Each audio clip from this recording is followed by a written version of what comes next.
everybody, Devin here. Long time no video, and well, it's that time that I felt like making another one. For this episode, we're going to be looking at a Linux operating system called Netrunner. So it's got a very interesting turn on it. It's I don't know, kind of an interesting operating system set of releases and who manages it and how it's maintained. And we'll be going over that today. To get started, let's look at their main page, as we always do. So here we go. Really, they just post a lot of the updates here, and you can see it's kept up pretty regularly. Kind of sad that last time they posted an update was February 27th.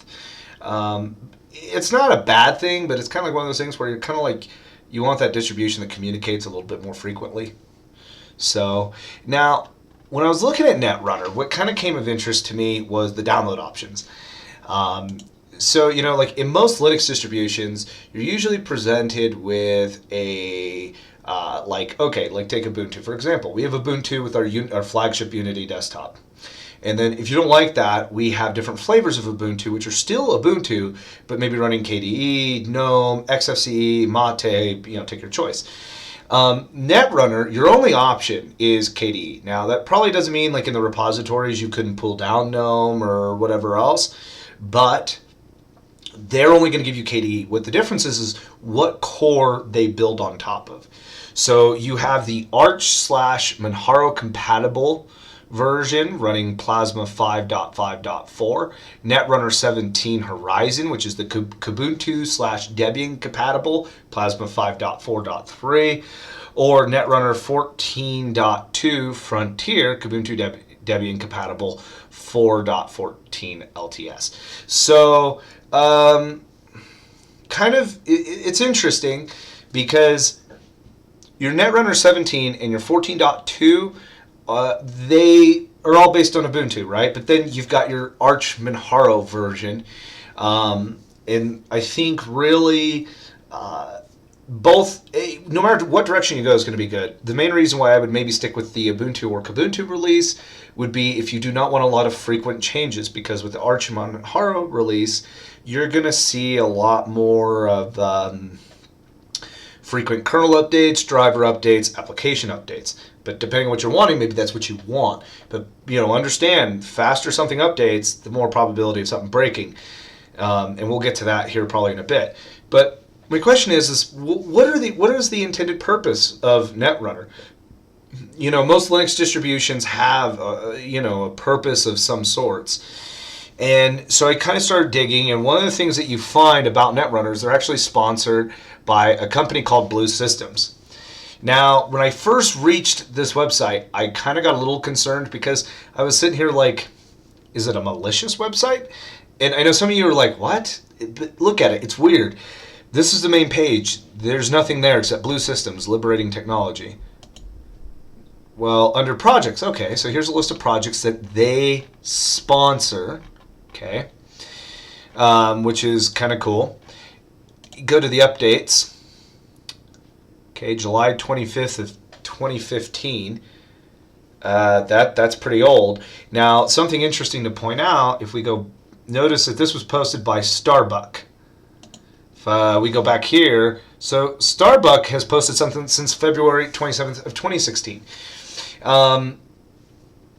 Kind of, like I said, it's very weird how they continue to communicate and work with their communities.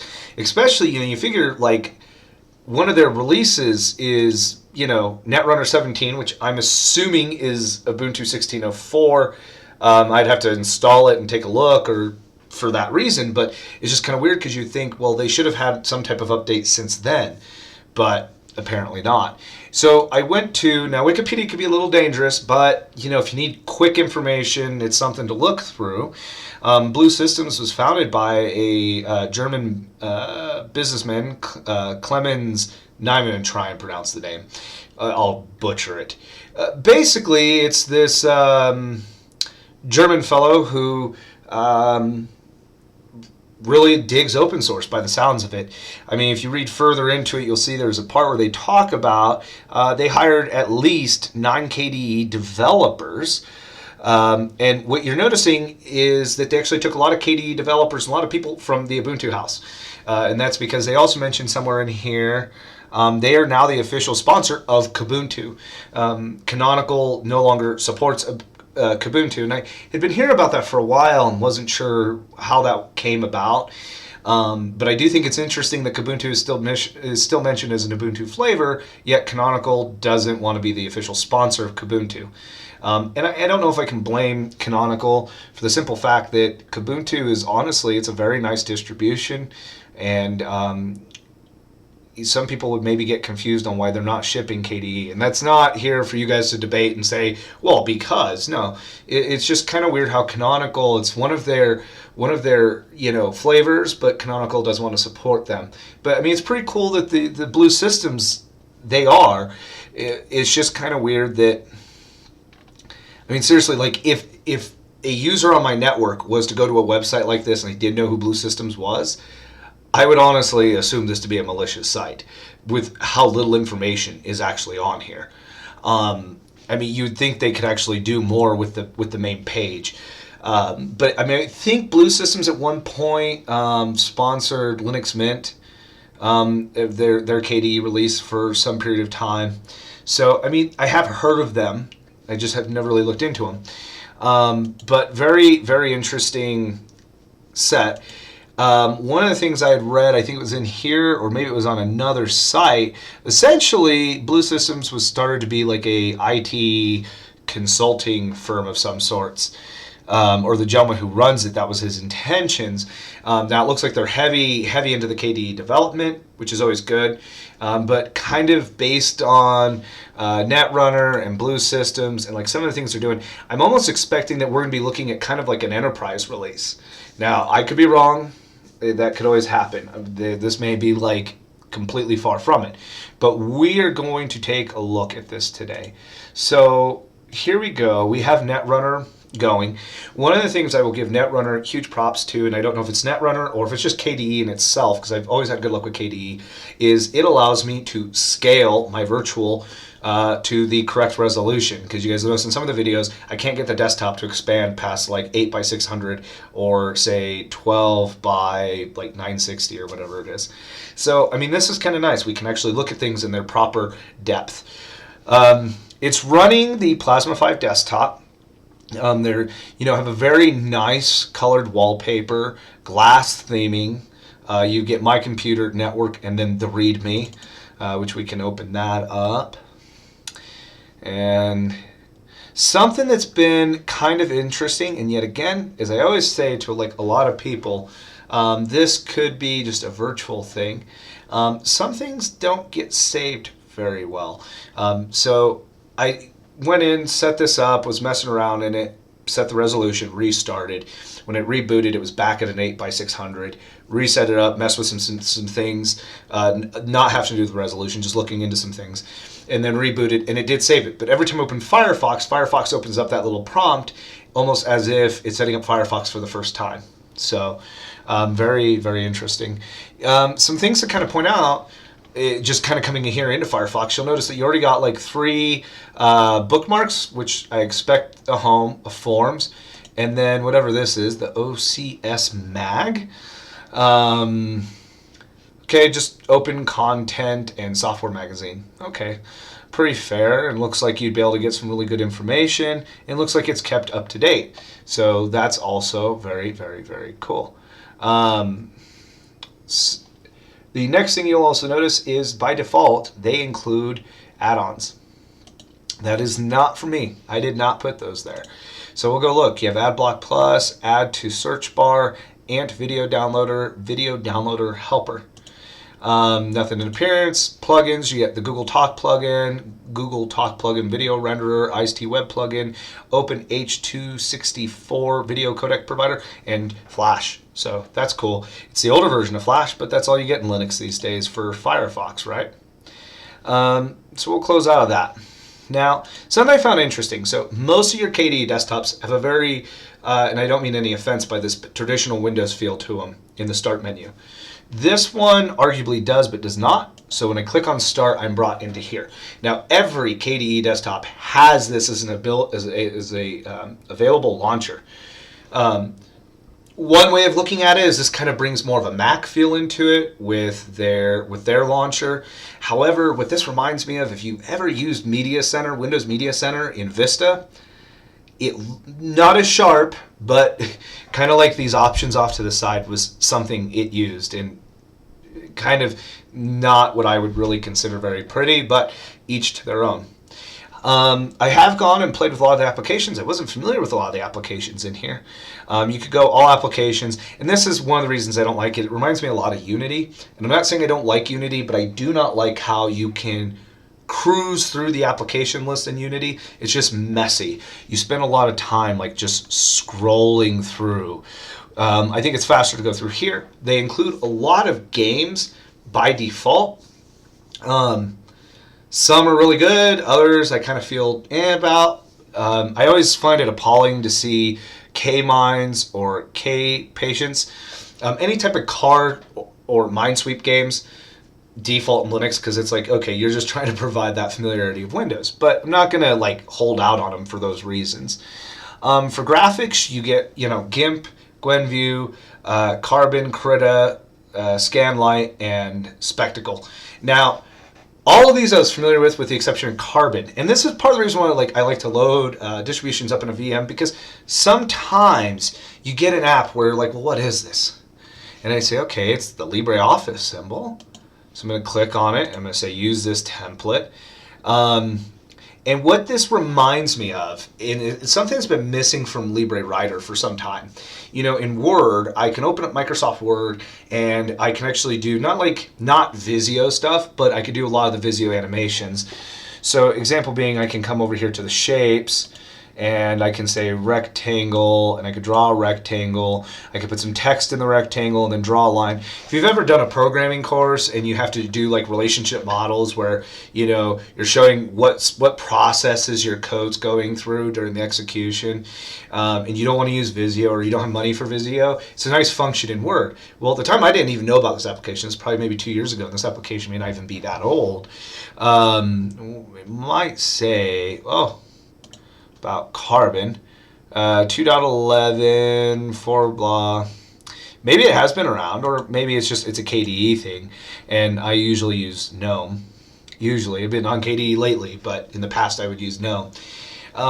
This would have been really nice. I could have drawn up some stuff. I'm not horribly familiar with the application, but I could learn how to use this, and this is very, very sharp. So that was kind of a nice something they included. Internet, you've got Firefox, Marble, Conversation, Pigeon, Q Transmission, Skype, Telepathy, and Thunderbird. All right. Multimedia kind of came a little interesting to me. You get I like anyone who includes VLC, and the main reason I like anyone who includes VLC is for the simple fact that it's just, in my opinion, it's one of the better media players because it'll play flipping anything, and it's not super heavy. It's not the lightest, but it's not horribly heavy either. Handbrake's an interesting choice, and then we'll talk about my feelings about Gmusic browser and Kintata, however you want to say that. You get your standard LibreOffice. You've got your Ice-T web control and system settings. Under system, you get a lot more. You get your Discover applications, all this stuff. Utilities, your normal utilities. One thing I'll give them credit for is OpenSUSE Studio. That thing writes USBs like there's no tomorrow. And then we have our normal controls here. The other thing I'll point out before we go any further is under system load. For a KDE desktop, especially with a lot of the glass theming and a lot of their choices in theme, really the system specs are very impressive.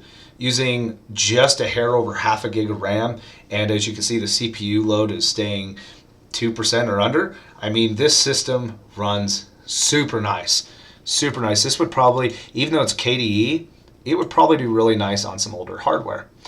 What was I wanting to show? The other thing I found interesting is I went to LibreWriter, and kind of going off that theory, right? Like, okay, if this is an enterprise release of something, you got to have those Microsoft fonts. And I know some of you right now are sitting here going, no, we don't need Microsoft fonts. Actually, you do. Okay, I work in an enterprise environment. Not everyone uses OpenOffice or LibreOffice. So you try and send me a Word doc or I send you a Word doc with Times New Roman, and you don't have that installed on your LibreOffice machine. Tell me how that works for you. It's not going to be pleasant at all. So I'm still getting that vibe. Like, okay, why would they include Times New Roman? Because they want this deployed in a business environment. All right. We don't need to save that. Now, let's get to some of the thoughts here, okay? Let's get to some of the, what are my concerns? Well, for starters, Skype. Skype and Microsoft proprietary fonts, okay? And I say this for a few reasons. Depending on where you live, like I live in the United States. In the United States, if you have Microsoft fonts installed on your machine, you technically have to own a Windows disk that is not installed on a computer. You have to have paid for the rights to use those fonts. And the Arch Wiki actually, I think, covers that a bit because there was something they had to do at one point. I can't recall. It was years ago. They had a guide on how to install the Microsoft fonts by using a Windows ISO. And there's criteria, and that was the legal way of doing it. So to ship it by default, and I get it, these guys are German, but if you're trying to take care of enterprise customers, the last thing you really want to do is be shipping something that you shouldn't. Now, seeing Skype, they may just include Skype because people like Skype. But when I see Skype, I also do question, did you get paid to put Skype in there? And furthermore, depending on the licensing of Skype, I don't know if a vendor can just ship Skype because, like I said, it's not a huge deal. And I doubt Microsoft is going to come after Netrunner. But at the end of the day, if I was going to say, I worked for a company with, say, 2,000 desktops we're going to have to roll out, I would be a little hesitant about what I can and can't do. Same concept applies with multimedia. Guaranteed with VLC and Handbrake, I've got access to codecs we haven't paid for. Okay. The other thing is, when it comes to enterprise, I'm also looking for enterprise level applications. Gmusic browser is okay. It's not, and it looks professional, but I would not have, I don't know what that's supposed to be. I think it's a camel head. That's not something I would want. I would probably just put like Totem in here. Or Rhythm Box is the one I'm thinking of, Rhythm Box. The other one I'll point out is Cantata. It's really cool, but I've got my concerns because all this does is this connects to web servers and streams music for you. Why didn't you just give me Tomahawk? GTK applications render just fine in KDE. It's you know, why not give me Tomahawk where I can play music out of my library and stream from web servers? So it's kind of like redundant applications. And then, like I said, the games. Graphics, you know, Krita I think was an excellent call, but I'm tired of seeing the GNU Image Software Center or GNU Image GIMP, and I'm tired of seeing Krita. The other thing I have questions is redundancy. So I have Octopi, okay, and the other thing is, and this is like a known KDE problem, but I don't think in normal KDE desktops it's this bad unless they're trying to stop you from finding it. Is like I could type into my KDE desktop software and Discover pops up. Okay. So, I mean, Discover's kind of it's the normal KDE one, but then I have Octopi, which is one that ships in Manjaro, because this is basically Manjaro. Yet again, enterprise environment, I'd ship either or. Either or. Okay. Now, one tool I got excited about, and I will show you guys because, let's see if the search will find it. Kernel. Okay, so long ago, I was using Manjaro Linux. When I say long ago, like 2-3 years ago, and the first time I had ever heard about it. And one of the things that was cool about Manjaro Linux was kernel management. They kept you on an LTS kernel until a certain point, and then you'd upgrade to the next LTS kernel. However, as per the wiki guide they had, it was very easy to upgrade your kernel. And at one point, the package manager they were using had a section called kernels. And they said, it doesn't work yet, don't use it. Well, I was going through the settings here, and I saw this, and I went, oh, this is cool. This is really, really cool. And so it shows me I'm running on 4.4.9-1. They recommend 4.1.23-1. Now, where this could get confusing is this is the kernel which Netrunner has us on, but this is the one that Manjaro is probably recommending. Okay, and then 4.6RC6-1 is the experimental. But I don't want to go quite experimental, but 4.5.3 might be kind of nice. And so I say, okay, let's install. And it's going to tell me, so it's kind of nice, right? The following packages will be installed. Linux 45, Linux 45 VirtualBox host modules, all the good jazz, right? And so I'm going to say, yep, install, please. It's going to ask me for my, my root password. This is done. Okay. Now, where my issue lies with this, because this is something that has been getting promised to us by Manjaro Linux for quite some time. Now, some of you may be going, "Oh no, you need to reboot." Actually, as of the documentation for Linux kernel 4.0, reboots are not required for your Linux kernel to upgrade anymore. That doesn't mean it's still not considered a best practice not to, but I will tell you I've already tried this with a reboot. Even though I install it, it will not let me. It will not put me on Linux kernel 4.5.3. Now, that's not to say it's impossible. There is a wiki on it. I have done it before. It's not that bad. However, I would argue, why include an application that doesn't work? Okay? I mean, distributions do this crap all the time. They build this application. In theory, this is a great idea. But then we get something like this, and it's like, okay, I want to go to 4.5.3. You give me a GUI tool that says that I have this ability, and now you're telling me that I cannot. Okay, thank you. Thank you. It's not a huge deal, but for some of us, it could almost be deemed as a deal breaker because, I mean, come on. But that's really, other than I don't feel this is the best way to start, some application choice, and if that tool doesn't work, and some redundant applications, this is basically Netrunner. The question we have to answer, and this kind of goes where I sit with Netrunner, is who's it geared for? Judging by Blue Systems and their intentions as a developing company, I would almost assume that this could be enterprise ready, and I would make some arguments that it could, because the one that I have installed is the Manjaro edition.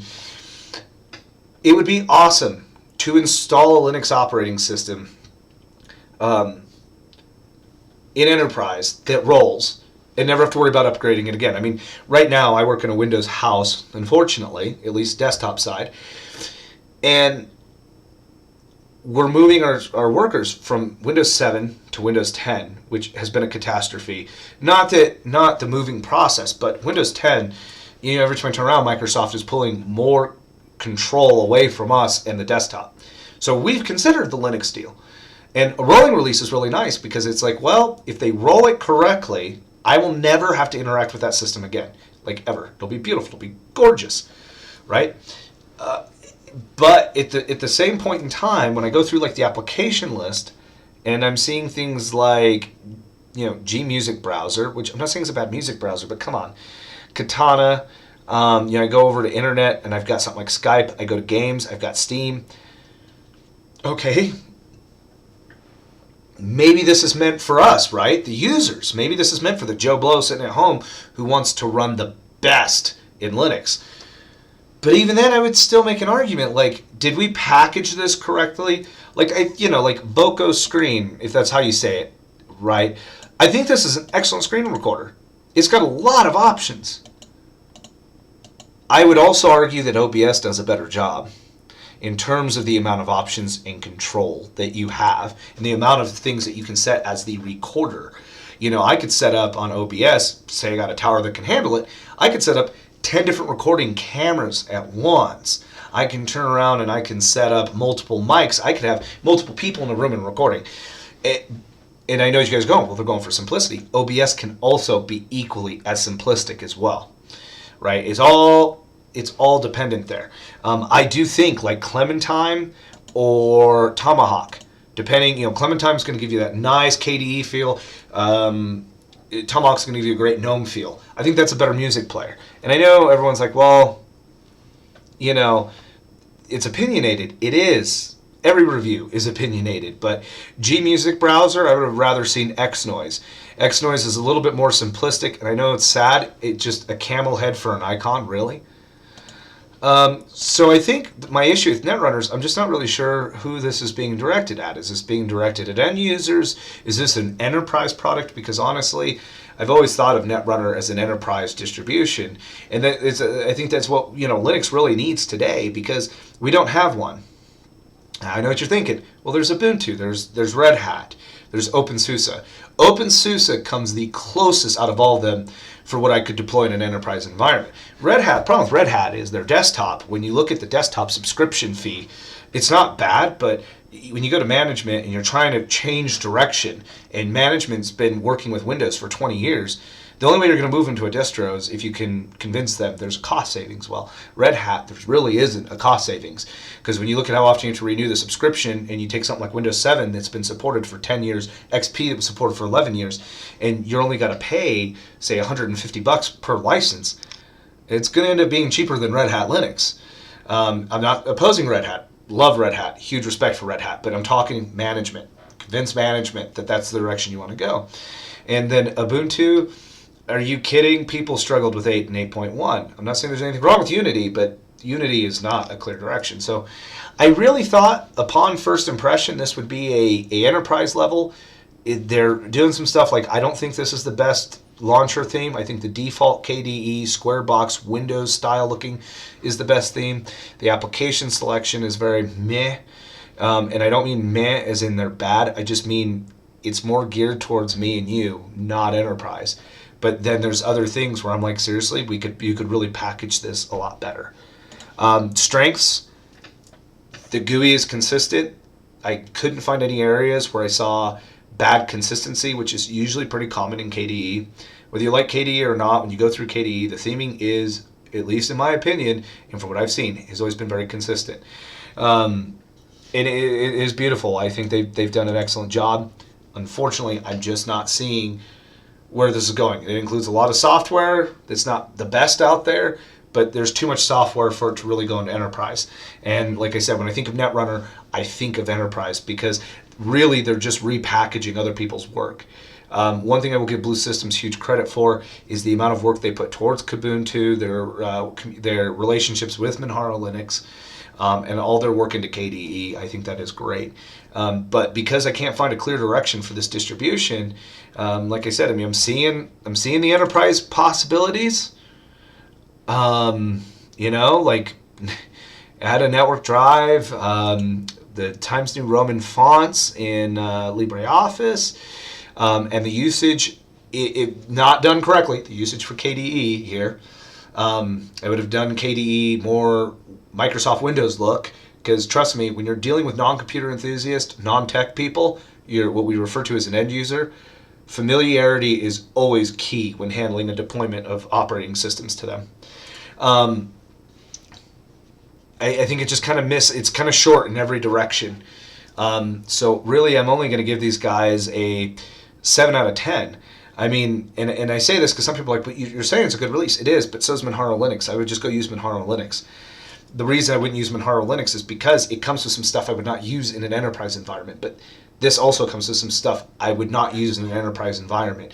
There's also, to be honest with you, there are certain things Manjaro Linux does that shows a little bit more traditional Microsoft Windows. And I know some of you are like, well, we don't want to be like Windows. In a true blue deployment style, you do. Trust me. You do not want to teach people like Unity 7 end users. I mean, Windows 10 is throwing them through a ringer, and most people just click on shortcuts on a desktop anyway. So 7 out of 10 is just what I'm going to give these guys. I think they have a great website. I'm also a little upset at how frequently everything's updated. It's like you have enough time to package, but you don't have enough time to take 10 seconds of your day to post an update for us, especially when you've had to, I'm assuming you've had a release since then? No, I guess, okay, look, I guess I'm wrong. Netrunner 17. So they haven't even taken Ubuntu and released a Netrunner version of it yet. And that's kind of disappointing, but I mean, Linux Mint hasn't got there yet, so keep an eye. Maybe they will. I'm actually off today, and so I might also be making another video. I don't know if I'll release 2 in one day. That's kind of a pain, but I might make another one. I'm actually wanting to do a comparison of open source gaming versus proprietary gaming, and in a very fair way, because honestly, I don't think there's much comparison between the two, unfortunately. Proprietary gaming is just a beast. They release a lot more games in a year with better graphics and gameplay, but at the end of the day, there's some open source games that I think deserve some credit, and it's definitely good even if you're not a gamer. If you got a kid who likes playing games, especially the summer months coming up, show you some good ones. But and then I don't know, we'll look at some other things. But all right, everybody, thank you for watching.